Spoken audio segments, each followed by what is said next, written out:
Okay, good afternoon and welcome back, everyone. I think we can just start so that we can still meet up with our timing to close for the day.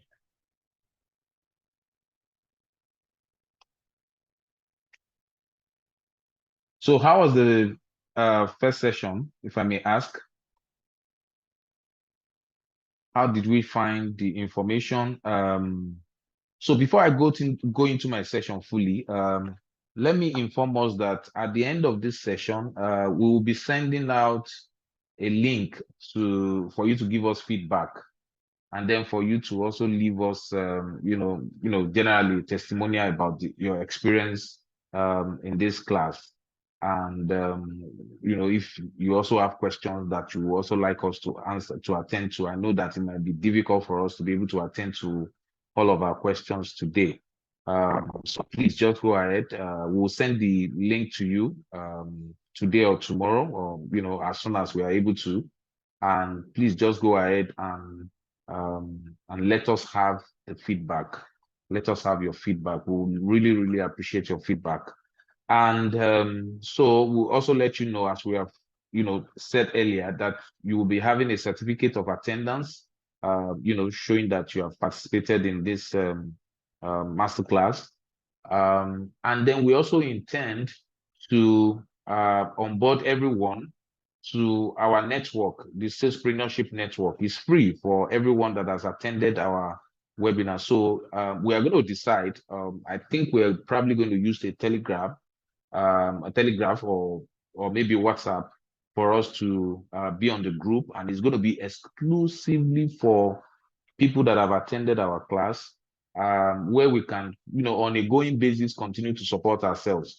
I know that some of the questions we have had today, that some of us have had, some others in the, here too, could also have personal experiences of how they have dealt, with those situations. So it will be a co-learning platform that we will use to support ourselves. And then, of course, there will be rules of engagement on the platform that can help us to maintain some level of sanity, in the usage of the group. So, so those are the things that we expect at the end of this class: a feedback, the group, an invitation to join the group, and then the certificate that we're going to give you. And then, of course, if you are, I've also read our previous communication that we're going to be doing this every three months, every quarter. So we throw this invitation ahead of time to you to also be part of the next masterclass, which will be 1.0 or 2.0, so that we can continue to take this, to the higher level. We're going to be dealing with different topics, in the next session. And then, maybe, we'll have, more people or more facilitators to join myself and Marcus, based on the topic that we're going to be discussing. There are a lot of interesting things that we believe that SMEs can do to improve their lot. Okay, so welcome to my session. I believe you have all, I myself, I was also taking notes, and of course, I thoroughly enjoyed the session by Marcus. So this session, we're going to be looking at two things. Sorry, let me just need to do a few things. Okay, so how do you set up your sales team, and then how to grow your sales and sustain it? Now, these are two questions that we may not be answering now as a business. Maybe your business is still very small. Maybe you are the only one who is still the salesperson. But at some point, if you want the business to grow, you need to engage more hands in doing certain things for you. And then, from one of the slides that Marcus shared with us, you heard that 80% of your sales is going to come from your marketing. Then 20% is going to be about your product and service. So which means that you need people to begin to talk to your customers. You need people that will be engaging, that will be facing the people that will buy your products. So if you are the only one doing the marketing now, then you can only know that there will be a limit to the size of your business. So you can imagine a business as big as Microsoft now, for example, and then the owner of the company is the only one selling. So I'm sure a company as big as Microsoft now, there are many salespeople in the company that maybe have probably not met Bill Gates, who is the owner of the company. But if you look back maybe 30 years ago, he will probably be talking to all the people in the team, face to face, or maybe 40 years ago, right? When they first started. So that is how organizations evolve and grow. So you need to think about how, you are going to engage and the kind of people you will bring on board to strengthen the marketing aspect of your business and the sales. So this is very essential, and that's what we're going to be talking about. And then we're also going to be talking about how to grow your sales and sustain it. We believe these two things are, interwoven because if, for example, you are doing 20 million alone in a year, right?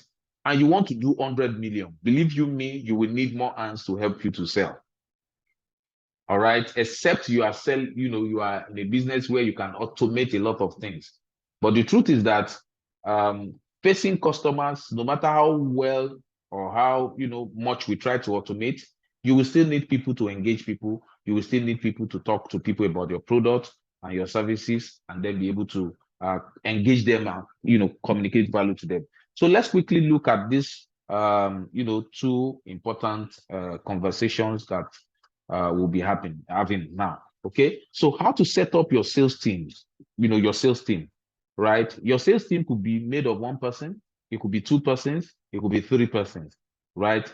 The fundamentals for managing them are basically the same.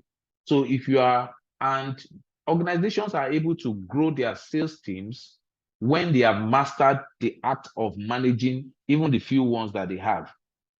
So if you cannot manage one salesman, right, you find it difficult to manage one salesman, or maybe two, or maybe three of them, a few of them, and then you want to grow your business to recruit 10 more salespeople, I can bet you those 10 salespeople that you are bringing in, because you cannot even manage two, are going to probably endanger the business, because you are managing two people, you are dealing with a lot of problems, and then you now want to bring in 10 more people. You are bringing 10 more new problems. So it is very essential, for us, even though we are also employees. I mean, I know that there are people who are also working, who also have responsibility for sales. You must also understand that when you are working as a salesperson, there are certain things that should happen that will affect your performance and your deliverables. So as entrepreneurs, we know that, yes, to engage people, this is what I should do. And then if you are also working as a salesperson, for me to remain relevant and be productive, these are the things that I should be doing in the business. Okay. So let's move on. Right. So if you flash back to Marcus's session, we talked about the ideal customer profile, right? So who is the typical person that will buy your product? We are not saying that there are no outliers. We are not saying that there are people. So let's take, for example, a Rolls Royce car, right? So who are the people that buy Rolls Royce in Nigeria? Okay. Or, okay, no, let me go to another class of car, Mercedes. So when I was growing up, Mercedes was made for the nouveau riche, the very rich people, the senior citizens, right? But you will still find very young people who choose to buy Mercedes. Okay. Now, when Mercedes is advertising and communicating, they are not communicating to those young people. Their target are the market segment that they have looked at, right? Their customer profile. So if the other persons see the communication and they decide to buy, well, that's fine. They are not going to reject it. So that's the same thing with us. You have an ideal customer. If other people that are not in your ideal customer matrix comes to you and then they want your service, you will still sell to them. So that is also what we are saying when you are trying to engage one person, two persons, three persons. Now, there must be a definition of the kind of person that you think should be able to do your job, do the job of of the sales in your organization. Sorry, okay. Because the kind of business that you do, there are different personalities that are required to do different kinds of jobs. Okay. In some sales environments, you have the sales of the organizations are more transactional. For example, if you are working in an FMCG and you sell products to retail stores, maybe there's a salesman that is supposed to deliver or sell products, like van sales. Let me use that word. I'm sure we are familiar with it. So you have a salesman that has a van, and his business is to visit shops around the streets, and then sell the company product to them. That's more transactional. Okay. So that person goes. So there are certain skill sets that are required for that kind of person. Then versus someone who is selling a solution to a big organization, okay, who has to run after people for 3 months, 4 months, 5 months before he's able to get one sale or close one deal. Whereas there is another set of salesperson that is on a daily basis, is bringing money. Okay, one is not good, one is not bad. There is no one that is better than the other. The one that is bringing money on a daily basis, right, may be bringing something that, yes, okay, is good for the business. Whereas the one that does not bring in money in 3 months might do one deal that could be multiples of what the person that is bringing money on a daily basis. So we are not saying that one type of sales job is better than the other. But what we are saying is that you require different personalities to be able to do those kind of jobs. So there are some people that are for transactions. They are quick, they are smart, they are, quick on the road to be able to see as many customers as possible. Whereas there is another one that's supposed to be able to do the business of managing relationships, talking to people, making presentations, talking about, something bigger than your business, being able to engage those kind of clients at those levels, right? So the personalities are different. And that is what you should be able to consider when you are looking at, certain people to engage. And the mistake a lot of us make as, entrepreneurs is to look at the next available person. Is it not just to sell? Is it not just to go and carry this product and talk to customers? And we make the mistake. And then when we bring them on, then they can't perform. And then we are struggling. So now you are paying the salary that you were not giving out before. And then the sales is not coming. Then it becomes, there will be pressure, as some people will say. Because now you are still the one doing the selling. Now you now have more liabilities in a person who is not able to do the job. And not because the person is not a good person, but because you have brought in the personality that is not appropriate for that job. Then you will be having challenges. Okay. So that is why it is important for you to be able to define the kind of persona. We call this one the persona. So in terms of customer, is the ideal customer profile. But for a job candidate, for a job position, we can call it a persona. Okay. So in defining a persona, you need to look at the nature of your product or service, the kind of things that you sell. Okay. If your business requires a lot of interaction with customers, do you need someone who can relate very effectively, who has social skills that can relate with people? Right. Those are the traits. Is your business, is your product, for selling your product, do you need somebody who has a lot of physical energy? Because your business requires that. For example, if it's an engineering company and the person needs to, go through tall buildings, needs to show customer around, you will need somebody who has that physical fitness to be able to do that kind of job. And then you also look at your target market. So if you are selling products to people who are educated, for example, educated people. So you need somebody who has good communication skills to handle that kind of business. But if if your business is for the people at the base of the pyramid, they don't need English, then you may not focus too much energy on getting a candidate or a persona that is very high on communication. So if you're doing a B2B, you need someone who can do email, you need someone who can have virtual meetings and all of that. So all of these things are important. But if you now take someone because you just need somebody, and then you pick the next available person, maybe your cousin introduce somebody or your friend, younger person, they just introduce somebody to you and you bring the person on board because you want the person to answer the title of a sales rep or a salesperson. then problems will begin to set in because we have not considered the personality of the person that we are bringing in. Okay, so this will determine the skill set that the people you want to hire, should possess. You must look at the nature of your product or service. That what is an ideal, what the person that will be able to sell our product, who should that person be? And we must be able to create that picture. That picture of that personality is the persona that we are talking about. Okay. Now, if selling your product requires certain competencies, maybe the ability to use phone, ability to use technology.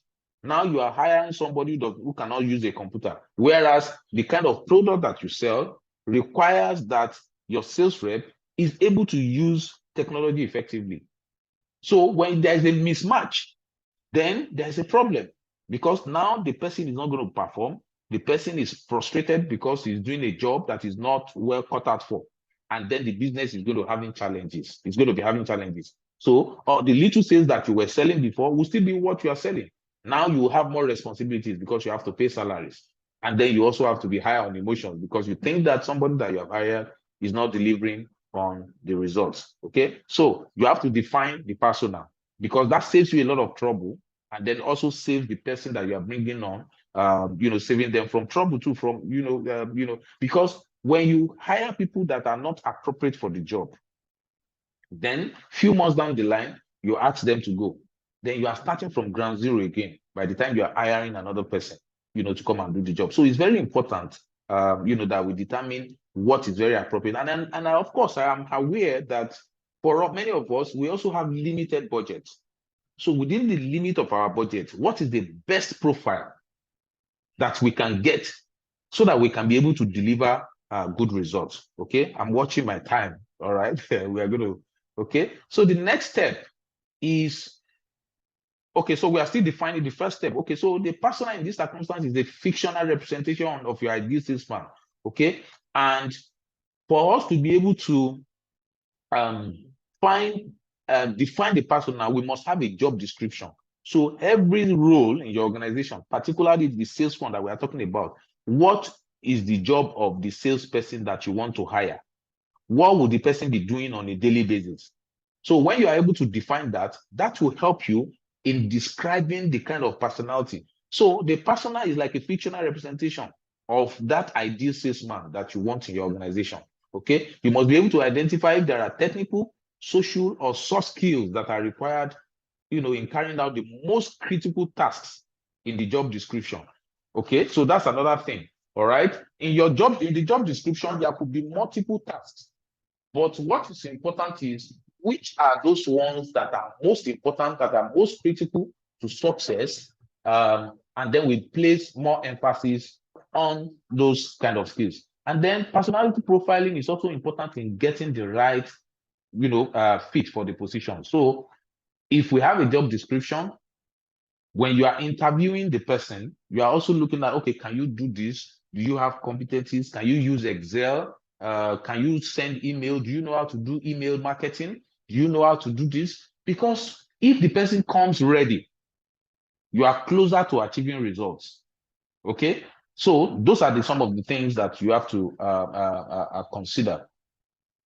Then there are certain competencies that are required. So we're talking about it, prospecting. So can this person go out to look for new customers? If your business requires you to be looking out for new customers every time, there are certain businesses, they are not very aggressive in looking for new customers because the customers that they have are repeat customers. So some of them are even struggling to satisfy the customers that they have.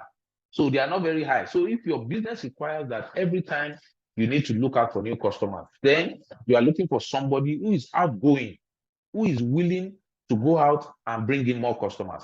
Then the nature of your business, just like we said, if you have a restaurant, for example, that customers need to walk in, then where is your, say, what do you need a salesperson that you don't need a salesperson that probably need to be going out? So what you need to, the skill you need will be different. Product knowledge.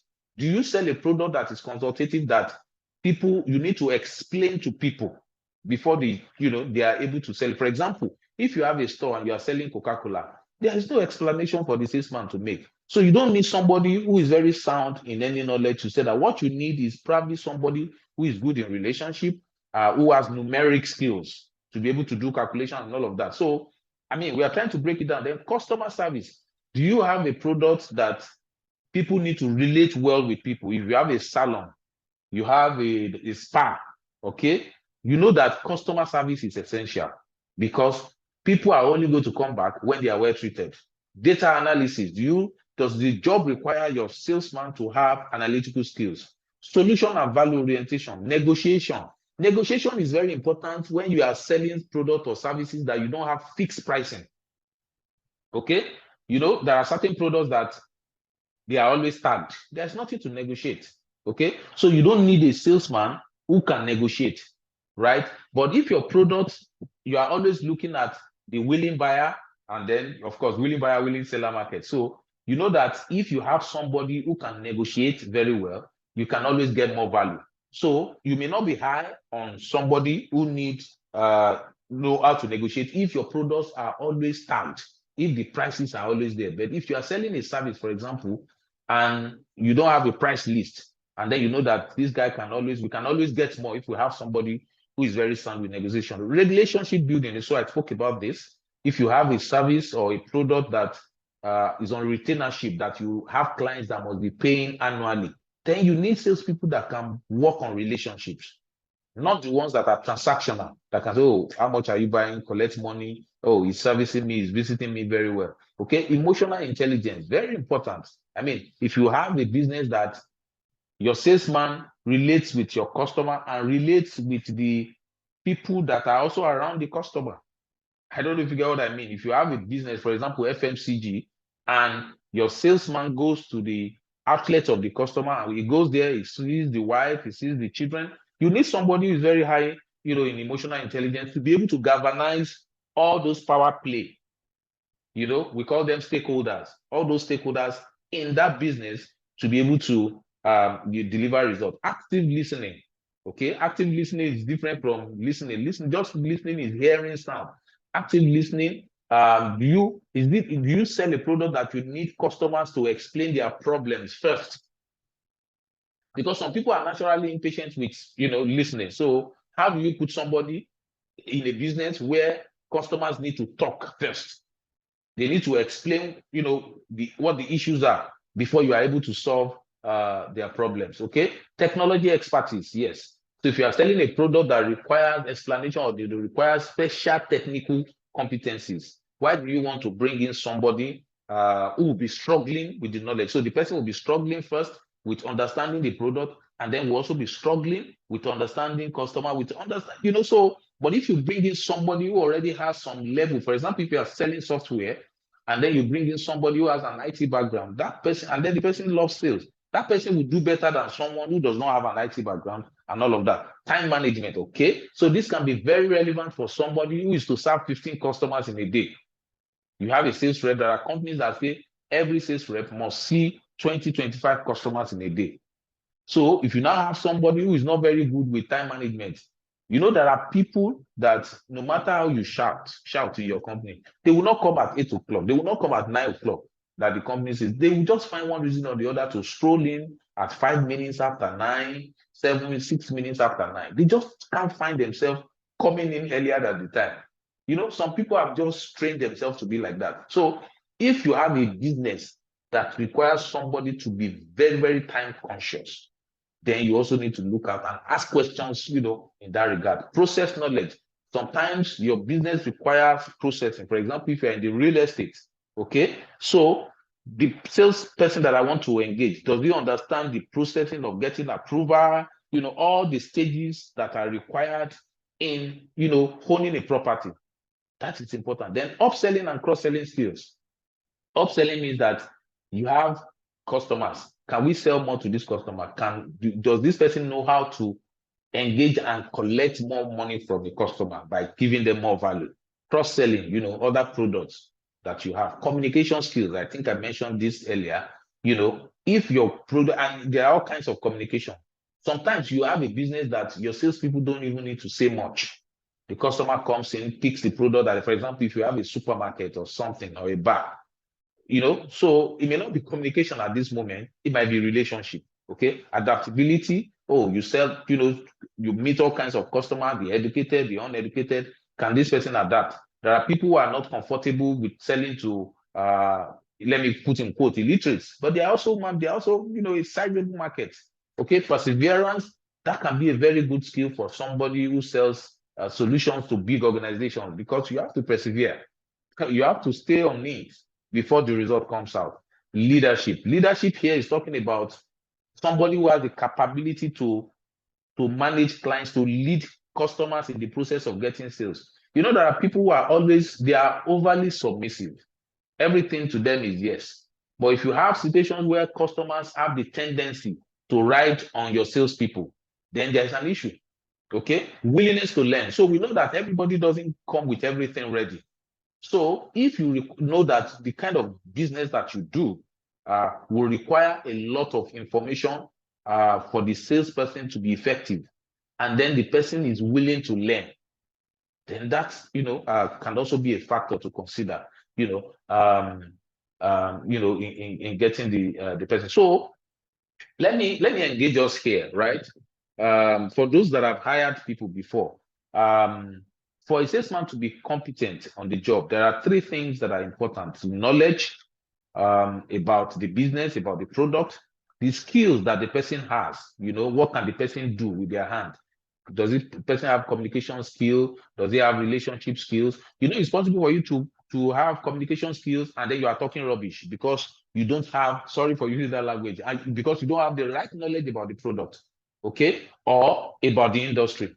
Then there is also attitude. Okay, there are people that have the skills, they have the knowledge, but they don't have the right attitude, right? So if I may ask anyone, one or two persons, if you are hiring someone, first person or many people, as the case may be, what would you prioritize, depending on your industry? What would you consider to be more important? Is it the knowledge? Once the person has the right knowledge, attitude is not important. Maybe they are not, maybe the contacts, the contact with customers, the touch points with customers are not so much. So if they have a bad attitude, maybe it will not show. Maybe customers will not be able to see it because they are not really having so much contact with customers. So let's just hear and tell us why you think any of these three, this KSA, we call it KSA, right? Knowledge, skill, attitude. Please, can anyone just unmute? You just raise your hand and tell us. Just go ahead. Anyone, which one would you consider to be more important? Good afternoon, everybody. Good afternoon, yes. Experientially, from what I've experienced about guys that work with you, the knowledge of the business is germane, quite important. Yeah. But attitude is everything. If you have someone, okay, let me create a scenario. You have a very knowledgeable salesperson who is very well, who is bad-mannered and bad behaved, terribly behaved. The person will go to your prospects and mess up your deal. Okay, so which one would you prioritize? That's the question now. Do you prioritize attitude? Okay. Attitude. Okay. Anybody with the right attitude and who is teachable can always learn a skill. It will take time, but you'll get there. Great. Any other, divergent view? Okay. Good afternoon. Good afternoon. Yes, good afternoon. Yeah, so I think I'll go with attitude as well, because okay, attitude is something that you cannot easily change. Good. Knowledge and skills can be learned within few weeks, within few months. But once that attitude is bad, it's something that is fundamentally wrong and cannot be easily changed and worked on. So that attitude, like the last speaker said, once the right attitude is there, like there's a saying that attitude is 100, attitude is 100%. So once that attitude is there, can easily teach the person, because if the person has the right attitude, it even shows that the person is even teachable. Because someone with the wrong attitude you can hardly teach the person anything and the person will learn. So someone with the right attitude, you can easily teach him new skills and give him new knowledge. So that's my own thing. All right. Thank you. Thank you for that. Okay. Maybe we can just move on. Now, the only comment I also want to add to this is the fact that Of all the three of them, it is also the one that is most controversial, because many times people that you have called to be bad attitude may not actually agree that they have a bad attitude. Okay, so somebody that cannot do, because sometimes because some of these things are, attitude. We talked about it, your habits, your beliefs, the things that create our attitude are from inside. Okay, but the other ones, knowledge, what you are seeing, what you are hearing, then the skills, what you have been taught. Okay, so if I cannot do, for example, I cannot fly an helicopter now, and it's obvious. So nobody is going to give me the job of a pilot. So I cannot argue that, right? But attitude, because there is no clear-cut definition of sometimes what is good or bad. What you think is bad, someone might say, oh, I don't think anything wrong with that. So because it's always controversial, it's also the most difficult to be able to understand. But, fine. I also would think that attitude should, we should, there should be more priority with attitude. But there are certain jobs really that would not require emphasis on attitude, because the person is not relating so much with customers. So if somebody is relating with, for example, if you a software engineer, for example, right? The guy is very good. He knows how to crack all the difficult codes. He has a knowledge of, of how to, deliver fantastic, code algorithms. And the guy doesn't know how to greet or relate with people. You are going to look at it and say, hey, let the guy deliver app. The app will do the, the interaction with people. I don't know if you get what I mean. So, but as far as sales is concerned, we understand attitude is very important. Okay. So the second step after defining your persona is the sales process.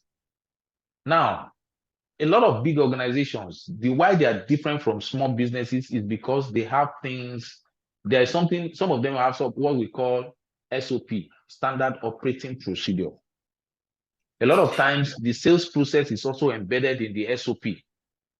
So what do we mean by sales process? It's a clear and repeatable step that a salesman will use in taking a customer from the first stage of hearing about your product to the point of closing the sale. And why is this important? If you are a small business and you bring in 3 different salespeople and there is no definite sales process that you have defined, everybody will do the sales the way they understand it. So there's going to be crisis. Okay, this one feels that this is the way sales should be done. Another one will think that this is the way it should be done. And then when a customer has a chance to deal with the two of them, then he's wondering, how do you people do your business here? So it is important for us to be able to define our sales process. And then our sales process is also inspired by the customer journey.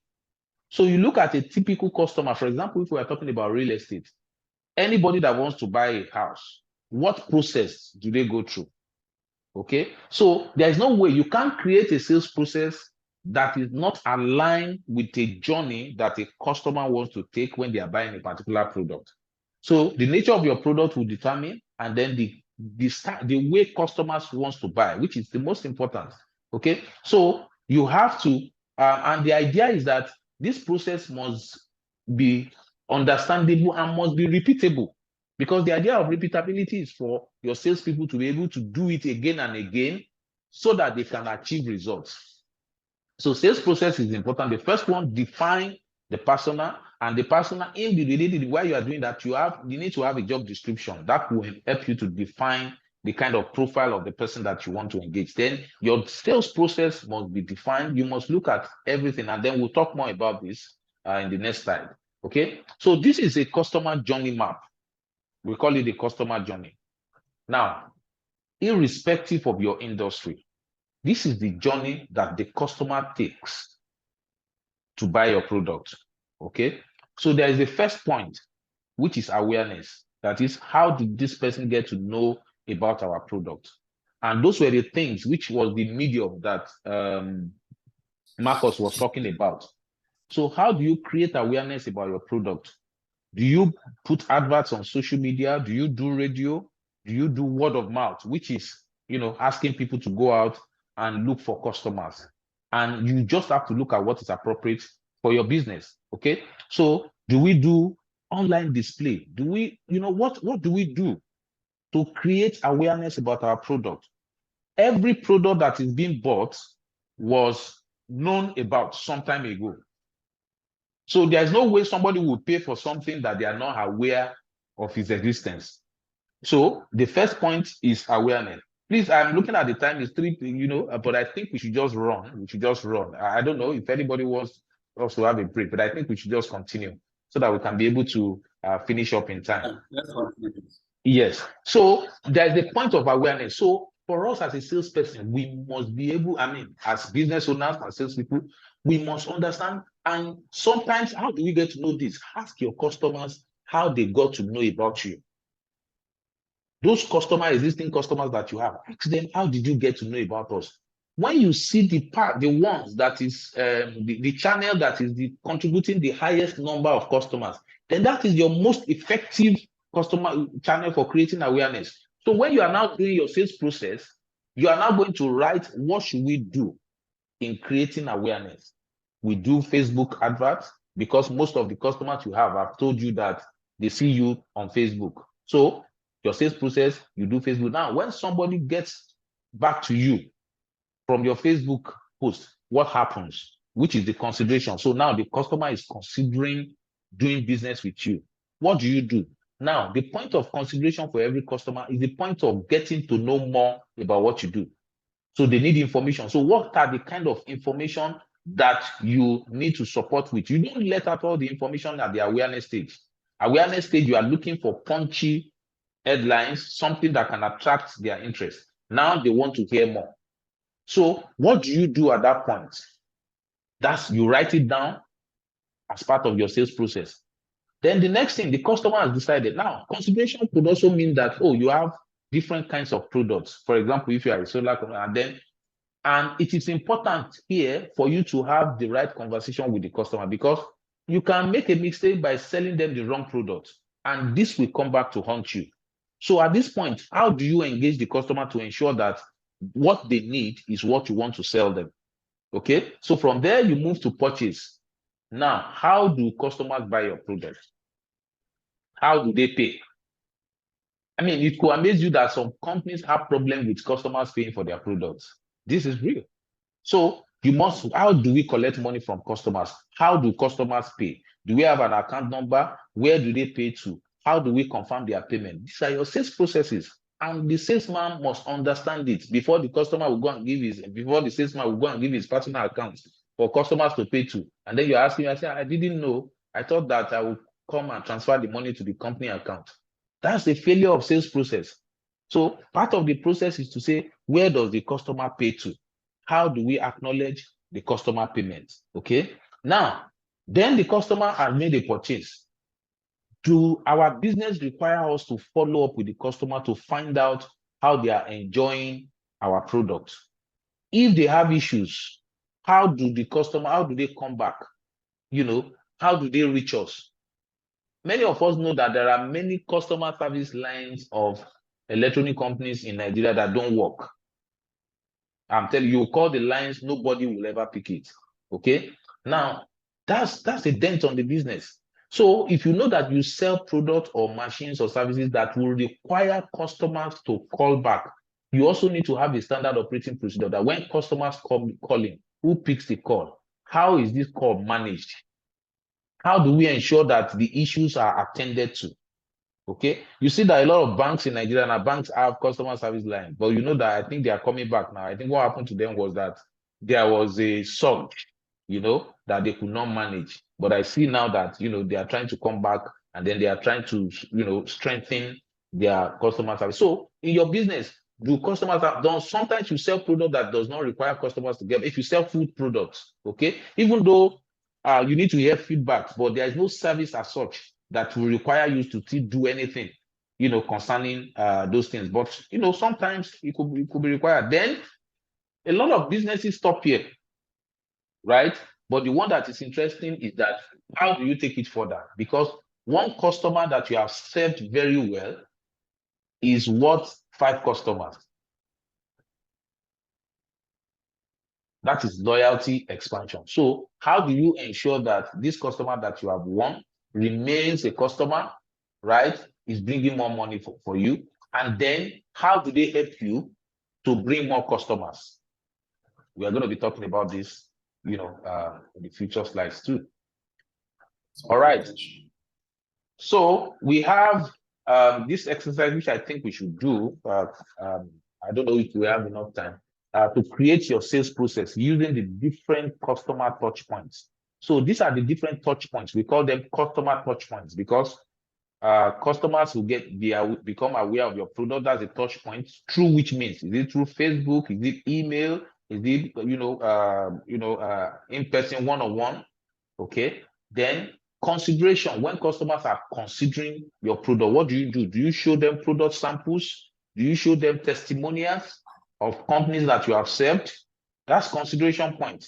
Do you show them more features that they were not aware of? Did you listen to them to hear about their specific requirements so that you can suggest the right kind of product to them? So what is the process of, what do you do when you are handling customers' consideration? Then when customers make a purchase, or when they want to pay, how do you handle that too to ensure that the process is seamless? Then service, what do you do? You have to document this. And when you document this, you hand it over to your every new salesperson so that they can understand the process, so that they don't come, they are coming from another company, and then they come and be, and this is how we were doing it where I was coming from. And then you hire 5 different people from 5 different companies, and then everybody is doing it, playing his own game the way they understand it. So, but if there is a process in the company, everybody reads it, you onboard them, and then they align with that process in handling the sales. Okay. And then loyalty and advocacy. A lot of organizations, we have to be conscious about it. You don't just say, if the customer is kind enough, okay, to talk to their friends about you. No. If it is part of your strategy, you will know that it's a cheaper way of marketing your products. Okay.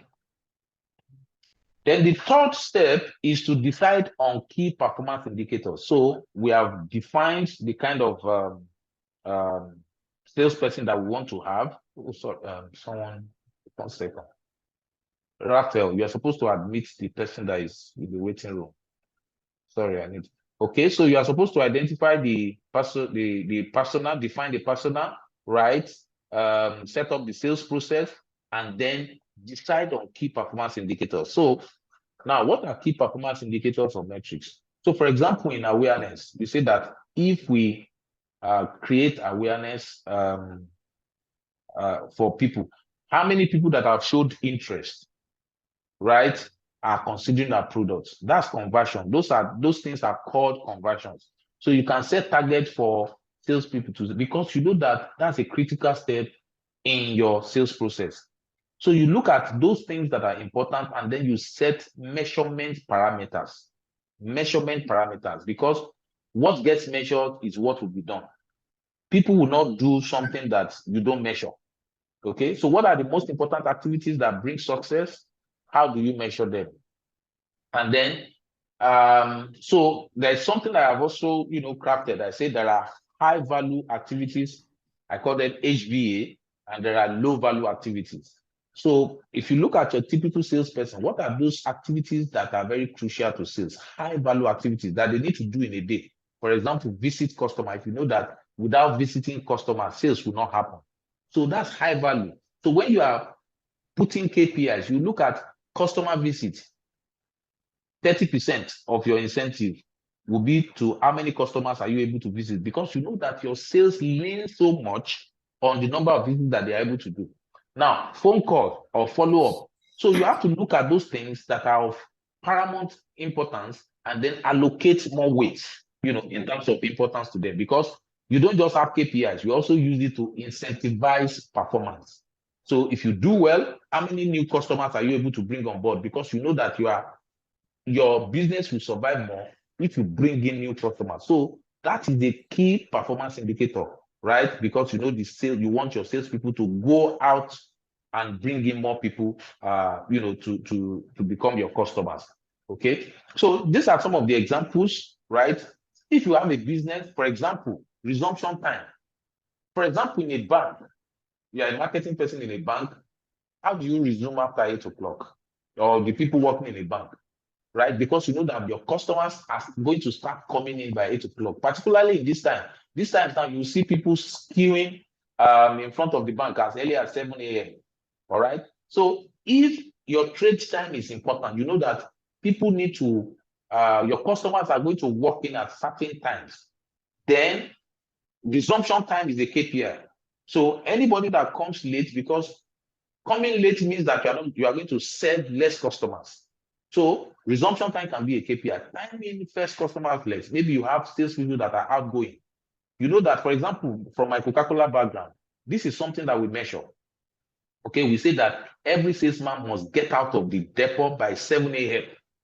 because we know that this market is not only for you. Your competitors are also going there.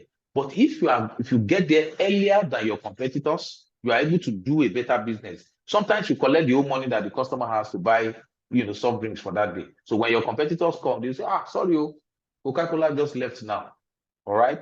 So you look at how the things that are very important to your customer: number of customers or prospects visited in a day, number of phone calls made, average deal size. Okay. So if you are doing a business that requires your salespeople to negotiate, then average deal size is very important, because the salesman knows that the more he's able to negotiate and get, then his incentive is dependent on that.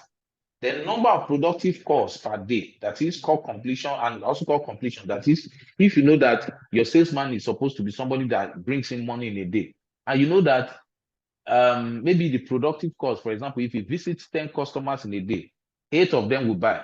So his productivity is 80%. Now, you know that if this guy is able to visit 15, what does that mean? If his average productivity is 80%, then it means that about 11 or 12 customers will buy. And that is more sales for the company. Okay. Number of referrals one. If you have a program of referral, then you need to set it as a KPI, because you now want your salespeople to ensure that you don't lose those referrals that customers are giving you. Sales volume and value, of course, that is very common. Sales cycle length. Okay. So sometimes your sales doesn't happen, it's not transactional. So you need to work on it. So if you also incentivize, say, look, if you know that the average is 3 months, for example, to get a deal closed, and you tell the salesman that if you close this deal in 2 months or anything less than the 3 months, then you get something. Then you see that people will put in more energy to achieve the result. Customer conversion ratio, that is, how many people did we talk to? How many of them became customer? Number of proposals sent. If you know that your business will thrive on the number of proposals that you're able to send. Customer satisfaction score. I think I'm going to talk more about this. Customer churn rate. Okay, customer satisfaction score is a measure of how well you are satisfying your customers. Then customer churn rate is talking about how you are losing customers. Okay, we know that customers, no matter how pleasant your product is, some customers will leave. Now, it's important for you to also see how you can discourage customers from leaving, if you know that the role of the salesman has a lot to do with customers staying or leaving. Just like we were saying, they're talking about attitude. So if you know that it has a lot to do with your salespeople, then you create an incentive to ensure that they don't lose customers. So they do everything they want to do. Sometimes they go, on level of personal sacrifice to ensure that this customer does not go away. Okay, average response time. If you have a business that requires servicing customers, so how quick do they respond? Does the salesperson respond to customer inquiries? Okay, that will help you to be more productive. Follow-up rate, net promoter score. So we'll talk about this. Customer lifetime value. Every customer is an asset and they have values. Okay, and customer lifetime value is also a function of how long you are able to keep the customer. So the more you keep your customer, the more valuable they become. Right? Because it will cost you less to service them. There are customers that you have that have been doing business with you for many years. Even if you don't visit them every week, because you already have a relationship, they will still buy. And that's why they are more valuable than those ones you have to be calling or monitoring, for 24/7, so that you don't lose them. Audience reached. These are, especially for digital marketing, average profit margin, right? Product performance, growth rate. So you need to look at your industry and look at what are the things that are relevant.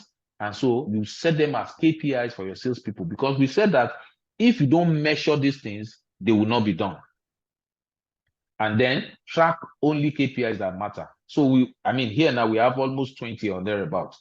It is not all of them that are relevant to you. So the important thing is for you to look at what are the things that can affect performance in this business, and you pay attention to them and you measure them. The ones that are not important, you don't have to get, you can't, you may not have to track them. Okay. The fourth step is to empower the team, right? We said the first one, define the persona. Okay. And what's the second one? Who can remind me to know if we are following? Define your sales process. That's the second one. Third one. Decide on KPI. Decide on KPIs. Thank you very much. Okay. Now, the fourth one is to empower the team.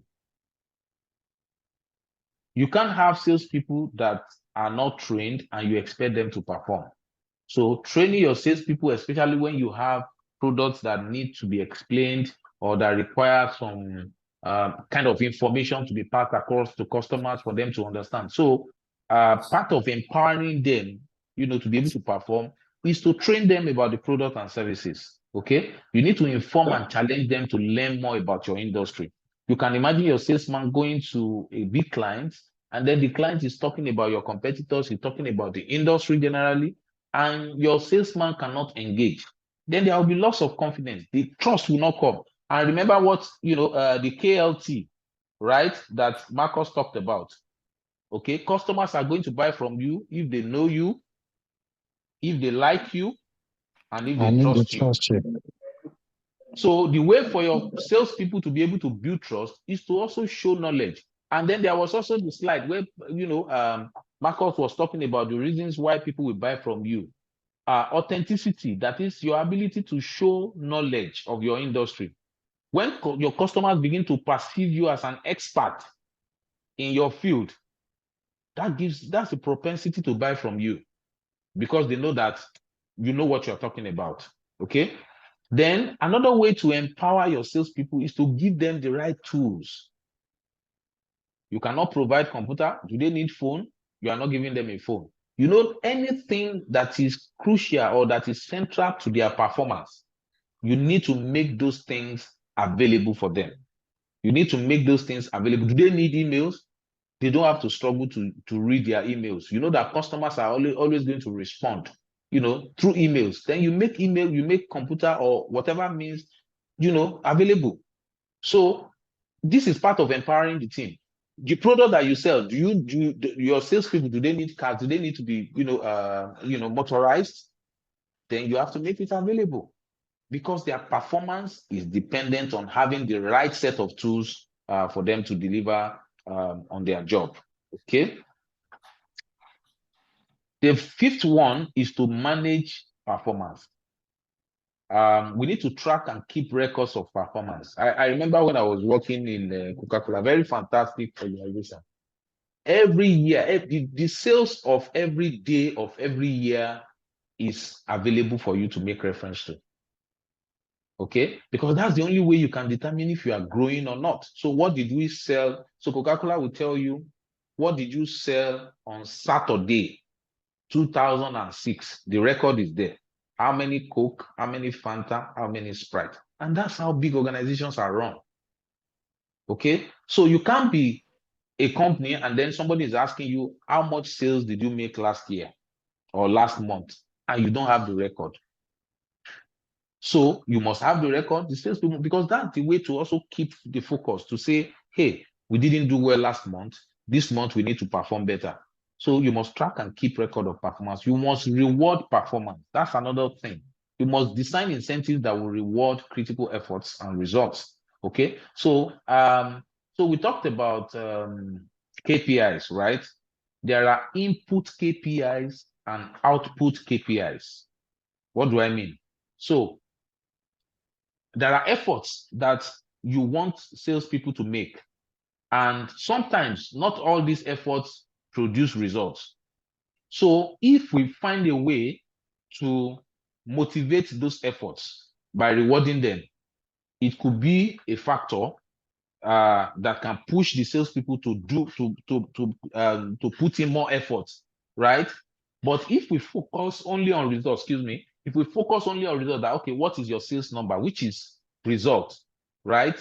Then many people that are making efforts that are not yielding results can be discouraged. So, but I'm saying that, of course, result is more important than effort. There's no argument about that.